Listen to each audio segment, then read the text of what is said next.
जी बिल्कुल, मैं इस वक्त डिप्टी कमिश्नर ऑफिस के सामने मौजूद हूँ।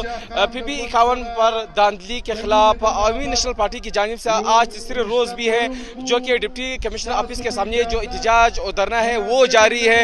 इसके अलावा जो अवामी नेशनल पार्टी की जानिब से मज़ीद एहतजाज को सख्त करने के लिए यहाँ पे माल रोड पर कंटेनर पहुँचा दी गए है। जो शाहरा है वो मुकम्मल तौर पर बंद कर दिया गया है। इसके अलावा अगर बात की जाए क्वेटा चम्मू शाहरा को, क्वेटा चम्मू शाहरा भी हर किस्म जो ट्रैफिक आमदरफ्त के लिए है वो बंद कर दिया गया है। जबकि मुजाहिरीन का ये कहना है कि फार्म 45 के तहत अवामी नेशनल पार्टी 20,000 से ज्यादा वोट हासिल कर चुके हैं, जबकि जो मुबीना तौर पर जितवाया गया जो कैंडिडेट है उसने फार्म 45 के तहत 11,000 वोट हासिल कर चुके हैं। इसको दोबारा 45 फार्म के तहत इसको दोबारा गिनती करा जाए तो आरओ ने इसका नोटिस लेते हुए आज दोबारा नोटिफिकेशन जारी कर दिया गया है और दोबारा गिनती का हुक्म दे दिया गया है। जबकि मुजाहिरीन का यह कहना है जब तक 45 फार्म के तहत फैसला नहीं किया जाएगा तब तक ये एहतजाज और मुजाहिरे जारी रहेगा। जी।